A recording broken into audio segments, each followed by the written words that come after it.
Այդ որ ասում են հաբրատ հենց քեզ թվում է ինչ-որ տենց կողքերդ հայեր են այդ բանին, էլի, որովհետև այնքան նմանություններ կան այդ առումով, որ նույնիսկ զարմանալի էր, համեցեք։ Իր տպավորություններն է պատմում Բաքվից վերադարձած քաղաքասարակության ներկայացուցիչ Արեգ Քոչինյանը։ Նա ու պատվիրակության մյուս անդամները խաղաղության կամուրջ կոչվող նախաձեռնության շրջանակում իրենց աչքերով են տեսել, թե որքան նման են երկու ժողովուրդները։ Իրոք մարդիկ նման են, հագնվելու ձևն է նման, շփվելու ձևերն են նման, իհարկե կան նաև տարբերություններ, դե խոհանոցը, երաժշտությունը եւ այլն եւ այլն։ Մի բան է դա իմանալ ուղղակի որպես վերացական, մյուս բան է տեսնել հասարակություն, որ շատ նման է մեզ, հարցեր կան նման չէ ու միաժամանակ այդ քաղաքում ահռելի ադրբեջանական դրոշ է, հա, դու մոռանում ես մի պահ, որ ինչ երկրում ես գտնվում ու մի պահ դու հասկանում ես, որ ինչ երկրում ես գտնվում։ 5 անդամից բաղկացած խումբը փոխադարձ այցով էր մեկնել Ադրբեջան։ Դեռ Երևանյան կլոր սեղանի ժամանակ մեծ աղմուկ բարձրացրեց ադրբեջանցիների կազմում Դիլյարա Էֆենդիևայի ներկայությունը։ Նա 2022-ի դեկտեմբերից Լաչինի Բիջանցքը փակած եւ Արցախահայությանը շրջափակման մեջ պահած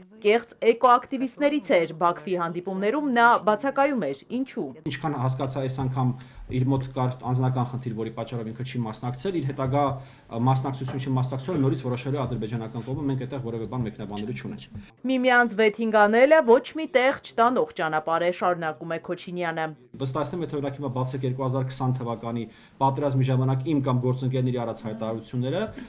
նույնիսկ զարման կառաջանա, թե ոնց ենք մենք հիմա կարողացել մտնել Ադրբեջան այդ հայտարարությունից հետո։ Ադրբեջանագետ Տաթևիկ Հայրապետյանը ֆիքսել է օգոստոսի 8-ից հետո շատ բան չի փոխվել, իսկ Հայաստանի պաշտոնյաների ու Ադրբեջանի վերնախավի խոսույթները խիստ տարբեր են։ Մեր պետության որևէ ղեկավար ասել է Ադրբեջան անունով պետություն այդ տարածաշրջանում չի եղել, Ադրբեջանը մեր պատմական հողն է։ Ինչ են ասել, հասկանք ինչն են ինչի հետ համեմատում։ Որևէ Հայաստանի Հանրապետության առաջնորդ կամ ղեկավար երբեք ադրբեջանցի ժողովրդի արժանապատվությունը վիրավորող արտահայտություններով հանդես չի եկել։ Երբեք չի պարգևատրել քնած ադրբեջանցուն կացնահարողին։ Պարզվում է հայկական պատվիրակության կազմը Արեգ Քոչինյանն է ընտրել միանձնյա, ասում է իրենք ոչ մեկի հետ ոչինչ չեն համաձայնեցնում։ Միևնույն ժամանակ առնվազն խորհրդակցություն սեփական մայրաքաղաքների հետ ունենում են։ Իրենց խոսքը որպես պաշտոնական դիրքորոշում չպետք է ընկալվի։ Պարզվում է նաև Ալիևի օգնականը մի քանի ուղերձ է խնդրել փոխանցել հայ հասարակությանը, պատերազմն Ադրբեջանի համար ավարտվել է, իրենք ցանկանում են Հայաստանի հետ համապարփակ ու երկարաժամկետ խաղաղություն կառուցել, եւ Ադրբեջանը Հայաստանի նկատմամբ տարածքային որևէ պահանջ չունի։ Հաջիևի առջև պատվիրակության անդամները բարձրացրել են նաև գերիների հարցը, սակայն նրանց տեսակցել չի հաջողվել։ Մեզ առաջարկվել է օրակարգ մեր այցելության, մենք դրա վերաբերյալ ունենք որոշ մեկնաբանություններ եւ քանի որ առաջարկի մեջ չկար տեսակցությունը, թեև մենք այդ ցանկությունը հայտնել ենք, դա նշանակում է այդպես պարկեշտ մերժում։ Ադրբեջանցի պաշտոնյան գերիների թվի մասին կոնկրետ պատասխաններ չի տվել։ Մենք փորձեցինք սա ավելի տեղավորել խաղաղության գործընթացի տրամաբանության մեջ, որ հասկանալի լինի, որ եկեք այս հարցը լուծենք, շարժվենք առաջ։ Հայաստանցի հյուրերը նաև զբոսնել են Բաքվում ու այցելել հայկական եկեղեցի, այն հիմա գրքերի պահեստի է վերածվել։ Այնտեղի աշխատող օրինակ Հայաստանից ադրբեջանցի կին էր, որ ծնվել էր Երևանում, շատ լավ խոսում էր հայերեն, եւ ակնհայտ այդ մարդու հետ շփվելիս ես հասկացա, որ ինքը ունի նոստալգիա եւ կարոտ այն բնակավայրի նկատմամբ, որտեղ ինքը ծնվել է եւ մեծացել է։ Դժվար հարցերը թողել են վերջում, արևմտյան Ադրբեջանի թեման նույնպես շրջանցել են։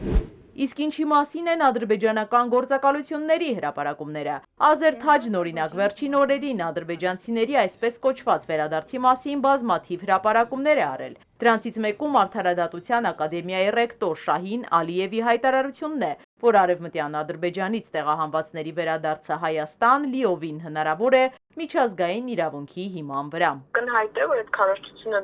գնում է եւ կարմիր թելի պես մի միտք է անցնում, որ սա տեղի ունենում Իլհամ Ալիևի հրահանգով։ Այդ նախադասությունը կրկնվում է բոլոր աղբյուրներում եւ բոլոր հրապարակումներում։ Հայ պատվիրակներն ասում են, որ քննարկումների ընթացքում ադրբեջանական կողմն առնվազն համաձայնել է ուշադրություն դարձնել տեղանունների խնդրին ու Երևանն Երևան չկոչել։ Սակայն գործակալության մեկ այլ հրապարակման մեջ ակադեմիկոսներից մեկը հայտարարում է, որ հայերի կեղծած տեղանունների վերականգնումը անհրաժեշտ է մայրենիի եւ ադրբեջանական ինքնության համար։ Տաթևիկ Հայրապետյանը նկատում է Ադրբեջանում քաղաքասարակություն գոյություն չունի, կան մարդիկ, որոնց Ալիևը թույլ է տալիս խոսել։ Նրանց մեջ փորձագետներ են, որոնք ավելի զգուշավոր բառապաշար են օգտագործում։ Ինձ համար ավելի վտանգավոր հնչեց այն, որ հենց այդ մարդիկ,